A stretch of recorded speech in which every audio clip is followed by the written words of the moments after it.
അതെ അതെ. എടാ ചായ തീർന്നു, ലാസ്റ്റ് ഒരു ഗ്ലാസ് ചായ കഴിഞ്ഞു.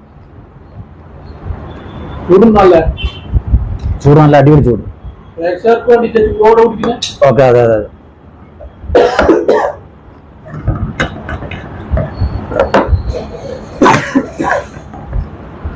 അപ്പൊ സാധാരണ സംഭവം നമ്മൾ സ്ഥിരമായിട്ട് ചെയ്യുന്നത് പോലെ ചായ കുടിച്ചു കഴിഞ്ഞു, ഫ്ലാസ്ക് അടച്ച് മൂടി വെച്ചു. ചില ആളുകൾ കഴുകി വെക്കും. ഓക്കെ, ചില ആളുകൾ കഴുകി വെക്കും. ചില ആളുകൾ വൈകുന്നേരമാണല്ലോ, അപ്പോൾ എല്ലാവർക്കും തിരക്കായിരിക്കും. ഇനി ജോലി ചെറിയ സമയം കൂടി ഉള്ളൂ, അത് കഴിഞ്ഞിട്ട് വീട്ടിൽ പോവാം. നേരെ ബാഗിൻ്റെ അകത്തേക്ക് വെക്കും. അപ്പോൾ ബാഗിലേക്ക് വെച്ചു. ഓക്കെ, ചില ആളുകൾ മാത്രം കഴുകി വെക്കും. ഒരു 65-70% ആളുകൾ കഴുകി വെക്കും. 30% ആളുകൾ കഴുകിയല്ല. വെള്ളിയാഴ്ച വൈകുന്നേരമാണ്. ഓക്കെ, ഇപ്പൊ നമ്മൾ മലയോര കാർഷിക ചന്ത എന്ന് പറഞ്ഞ യൂട്യൂബ് ചാനലിൽ നമ്മുടെ വീഡിയോ അപ്ലോഡ് ചെയ്തിട്ടുണ്ട്. എന്താന്ന് ചോദിച്ചാല്, ഒരു വിറക് നമ്മൾ കണ്ടുപിടിച്ചിട്ടുണ്ട്, വിറക് ആൻഡ് ഇന്ധനം നമ്മൾ കണ്ടുപിടിച്ചിട്ടുണ്ട്. ആ വീഡിയോന്റെ ഒരു ബാക്കി ഭാഗം ഇടാനുണ്ടായിരുന്നു. അത് ഓണത്തിന്റെ അവധിക്ക് ഇടണമെന്ന് വിചാരിച്ചാ, പക്ഷെ എന്താ വെച്ചാൽ നമുക്ക് കുറച്ച് സാമ്പത്തിക ബുദ്ധിമുട്ടുകളും ഇന്ധനം നമ്മൾ കണ്ടുപിടിച്ചിട്ടുണ്ട്. ആ ഇന്ധനം ഉടൻ തന്നെ നമ്മൾ പ്രാബല്യത്തിൽ വരുത്തും. അതിന്റെ ഒരു വീഡിയോ ഉണ്ട്. ആ വീഡിയോ ചെയ്യേണ്ടത് കോഴിക്കോട് പോയിട്ടാണ്. അപ്പൊ ആ വീഡിയോ യൂട്യൂബിൽ വരും. അതിന്റെ തുടർച്ചയാണ്. ആ വീഡിയോ ലൈക്ക് ചെയ്യുകയും കമന്റ് ചെയ്യുകയും സബ്സ്ക്രൈബ് ചെയ്യുന്നവർക്കാണ് നമ്മൾ ചാബി കൊടുക്കാൻ പോകുന്നത്. ഓക്കെ, അപ്പൊ ആ ചാവി നിങ്ങൾ ഇതെല്ലാം ചെയ്തു കഴിഞ്ഞാൽ ഞങ്ങളുടെ കടയിൽ വരുന്നവർക്കാണ് ഇപ്പൊ തൽക്കാലം ചാവി കൊടുക്കാൻ മാർഗമുള്ളൂ. കുറെ പേർക്ക് അയച്ചു കൊടുക്കാന്ന് പറഞ്ഞിട്ടുണ്ട്. അപ്പൊ കമന്റിൽ അവരെ അഡ്രസ് ഇട്ടേക്കാന്ന് പറഞ്ഞു, പക്ഷെ അവർ ആരും ഇട്ടിട്ടില്ല. അപ്പൊ അതുകൊണ്ട് എന്ത് വെച്ചാല്, നമ്മൾ ഇനി കടയിൽ നേരിട്ട് വന്ന് ചാവി കൊണ്ടുപോകട്ടെ എന്നുള്ള ഒരു ഐഡിയയിലേക്ക് എത്തിയിട്ടുണ്ട്. ഇനിയിപ്പോ ഗോദ്രേജിന്റെ കമ്പനി പോയി ഇപ്പൊ നമ്മൾ ചാവി അടിക്കണം. 1000 ചാവിയാണ് ഫസ്റ്റ് അടിക്കേണ്ടത്. ഒരു കൂട്ടും 1000 ചാവിയാണ് ആദ്യം അടിക്കുന്നത്. 1000 പേർക്കാണ് ആദ്യം ചാവി കൊടുക്കാൻ പോകുന്നത്. ചാവി എന്ന് പറഞ്ഞാൽ നിങ്ങളുടെ അവരുടെ ജീവിതത്തിന്റെ ചാവിയാണ്. കൊടുക്കുന്ന കടയിൽ വരുന്നവർക്ക്, കസ്റ്റമർക്ക് ആദ്യം കൊടുക്കുന്നത്. യൂട്യൂബ് ചാനൽ സബ്സ്ക്രൈബ് ചെയ്യുക, ലൈക്ക് ചെയ്യുക, കമന്റ് ചെയ്യുക, വീഡിയോ കാണുന്നവർക്ക്. ഇനി അല്ലാത്തവർക്കും കൊടുത്തേക്കാടവ. ഇവിടെ ഇപ്പൊ സർക്കാർ പോലും കൊടുക്കാത്ത പരിപാടിയാണ് നമ്മളിപ്പോ കൊടുത്തേക്കാന്ന് വിചാരിച്ചേക്കുന്നത്. അപ്പൊ കൊടുക്കുന്നേ പബ്ലിക്കിന് എല്ലാവർക്കും ചാവി കൊടുക്കും. സബ്സ്ക്രൈബ് ചെയ്യാത്തവർക്കും ചെയ്തവർക്കും എല്ലാം കൊടുക്കും. അതെച്ചാൽ നിങ്ങളുടെ അത്യാവശ്യ ഘടകമാണ്, ഈ ജീവിതമാണ്. ഓക്കെ, അപ്പൊ നമ്മുടെ ബ്ലാസ്റ്റിന്റെ കഥ കഴിഞ്ഞിട്ടേക്ക് തുടങ്ങാം. ഇനി 2 അപ്പൊ നമ്മൾ ബ്ലാസ്റ്റ് മൂടി കെട്ടി വെച്ചു. എല്ലാവരും ചെയ്യുന്നത് ഇങ്ങനെയാ, വെച്ചു. എന്റെ കാഴ്ചപ്പാടിൽ 30% ആയിരിക്കില്ല. എല്ലാവരും ഇപ്പൊ ഭയങ്കര തിരക്കല്ലേ, ഫാസ്റ്റ് ആയിപ്പോയല്ലോ. എല്ലാവരും ഇപ്പൊ മൊത്തത്തിൽ ഭയങ്കര തിരക്കും കാര്യങ്ങളാണ്. അതുകൊണ്ട് ഒരു 50% ആളുകളെ ബ്ലാസ്റ്റ് കഴുകി വെക്കുള്ളൂ. ഇല്ല, അങ്ങനെ മലയാളികളെ അടച്ച് ആക്ഷേപിക്കരുത്, ഒരിക്കലും നമ്മൾ ചെയ്യരുത്, തെറ്റാണ്. അപ്പൊ ഒരു 30% ആളുകളെ ബ്ലാസ്റ്റ് കഴുകി. ഈ ബ്ലാസ്റ്റ് കഴുകി വെക്കാത്തവര് ഫെയിലാണ് ജീവിതത്തിൽ. അപ്പൊ നമ്മുടെ സമൂഹത്തിലെ 40% ആളുകളും ഫെയിലാണ്. ഇപ്പൊ ഈ നമ്മളിങ്ങനെ മാറ്റി പറയുമ്പോൾ ആൾക്കാർ ഇടന്ന് എവിടെയെങ്കിലും ഉറച്ചു നിൽക്കണം. സാരമില്ല, നമ്മളിപ്പോ സ്റ്റാർട്ടിംഗ് ആണ്, നമ്മൾ ഓൾറെഡി പഠിച്ചു വരുന്നത്. ഇനിയിപ്പോൾ വീഡിയോയുടെ ചെയ്തിട്ടുള്ള എക്സ്പീരിയൻസിൽ നമ്മൾ അടിപൊളിയായി വരുന്നതായിരിക്കും. അപ്പൊ 40% ആളുകൾ ബ്ലാസ്റ്റ് കഴുകാതെ വെച്ചിരിക്കുന്നു. അപ്പൊ നമ്മൾ വീട്ടിലേക്ക് ചെല്ലുന്ന, ഓഫീസ് ബാഗ് ഇട്ട് വീട്ടിലേക്ക് ചെല്ലുന്ന ടീച്ചർ അല്ലെങ്കിൽ ഓഫീസ് സ്റ്റാഫ് ആരെങ്കിലും, അല്ലെങ്കിൽ ഈ ബ്ലാസ്റ്റ് ഉപയോഗിക്കുന്ന ആരെങ്കിലും, അല്ലെങ്കിൽ ഈ പബ്ലിക്കിൽ എല്ലാവരും ജോലി കഴിഞ്ഞ് പോകുന്നവരെല്ലാവരും വീട്ടിൽ ചെല്ലും. അപ്പൊ ബ്ലാസ്റ്റ് ബാഗിലുണ്ട്. വീട്ടിൽ ചെന്ന പാടേണ്ട ഭാര്യയും കുട്ടികളും മക്കളും എല്ലാം ടൂറ് പോകാൻ വേണ്ടിയിരിക്കുന്നു. വേണ്ട, നമ്മൾ ടൂറാക്കണ്ട, മുഴുക്കലങ്ങാട് ബീച്ചില് അടിപൊളിയാക്കി മാറ്റിയിട്ടുണ്ട്. എന്റെ ചുമക്കുള്ള മരുന്ന് കഴിക്കാൻ പൂറപ്പോട് ഓർപ്പിക്കുക, അല്ലെ വീഡിയോ വെച്ചിങ്ങനെ പാടെ വന്നോണ്ടിരിക്കും.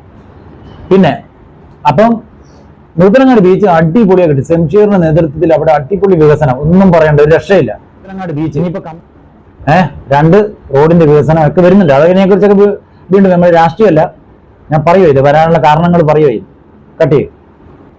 ഓക്കെ. അപ്പൊ ഇനി ഒരു പുതിയൊരു ആശയം ഇപ്പൊ കമ്മ്യൂണിസ്റ്റ് പാർട്ടി കൊണ്ടുവരാൻ പോകുന്നത് എന്താന്ന് വെച്ചാല്, എല്ലാവർക്കും ലൈസൻസ്. ഇപ്പൊ റോഡ് സൈഡിൽ കൂടെ ഒക്കെ ഒരു ബന്നും ചായ ഒക്കെ കൊടുക്കുന്ന ഒരു ഫാമിലി ഉണ്ട്. ഒരു ഫാമിലി വന്ന് പിന്നെ വേറൊരു ഫാമിലി ആയി. അങ്ങനെ റോഡ് സൈഡിലുള്ള ഇഷ്ടംപോലെ ആളുകൾ എന്ത് സാധനം വെച്ച് വിൽക്കുന്ന രീതിയിലേക്ക് വരുവാണ്. അതാണ് നമ്മൾ നമ്മുടെ കടയുടെ മുമ്പിൽ കാന്താരി വെച്ച് വിൽക്കുന്നത്. ഓക്കെ, അപ്പൊ അതേപോലെ അതിനെല്ലാവർക്കും ഇപ്പൊ ലൈസൻസും പെർമിഷനും ഒക്കെ കിട്ടുക. ഇപ്പൊ ചൈനയിൽ ഓൾറെഡി ഇപ്പൊ എല്ലാവരും ഇത് ചെയ്യുന്നുണ്ട്. ഒന്നെങ്കിൽ കുടിൽ വ്യവസായം. ചൈനയിൽ എങ്ങനെയാണെന്ന് വെച്ചാൽ ഇപ്പൊ ആളുകൾ പല്ല് തേച്ച് കഴിഞ്ഞാൽ സ്പോട്ടിൽ കുടിൽ വ്യവസായം എന്തെങ്കിലും ഉണ്ടാക്കിക്കൊണ്ടിരിക്കും. അവരുടെ നാട്ടില് അവരെന്ന് പറഞ്ഞാൽ എന്തെങ്കിലും ഒരു പ്രൊഡക്റ്റ് ഉണ്ടാക്കിയിട്ട് പബ്ലിക്കിൽ റോഡ് സൈഡിൽ വെച്ച് വിൽക്കാവുന്ന രീതിയിലേക്കൊക്കെ വരാൻ പോവാണ് കാര്യങ്ങൾ. എല്ലാവരും മൊത്തം ബിസിനസ് വരാൻ പോവാണ്. അപ്പൊ നമ്മുടെ ബിസിനസ് ഇപ്പൊ എന്നാ കുഴപ്പമെന്ന് ചോദിച്ചാൽ, നമുക്ക് ഇങ്ങനെ കുറെ പ്രശ്നങ്ങളൊക്കെ ഉള്ളതുകൊണ്ട് ഈ ബിസിനസ് എല്ലാം അബദ്ധവും നഷ്ടവും കച്ചവടവും കൂട്ടി പോകുന്നതായിരിക്കും. അതുകൊണ്ട് ഇതെല്ലാം ഒരു മാറ്റം വരാൻ വേണ്ടിയാണ് ഇങ്ങനത്തെ ഐഡിയകൾ ഞാൻ കൊടുത്തത്. ഓക്കെ, ബ്ലാസ്റ്റിന്റെ കഥയിലേക്ക് പോവാം, ചുമ്മാ വലിച്ചു നിർത്തണ്ട. Okay, ready. അപ്പൊ നമ്മുടെ മുഴുപ്പിലങ്ങാട് ബീച്ച് ഉഷാറായതുകൊണ്ട് അങ്ങോട്ട് നമ്മൾ ടൂർ പോകാൻ പോവാ, ഫുൾ ഫാമിലി. അപ്പൊ ഈ ബ്ലാസ്റ്റ് ബാഗിലിട്ടിട്ട് ചെന്ന ആളെയും കൂടി ആ കൂടെ ഉണ്ട്.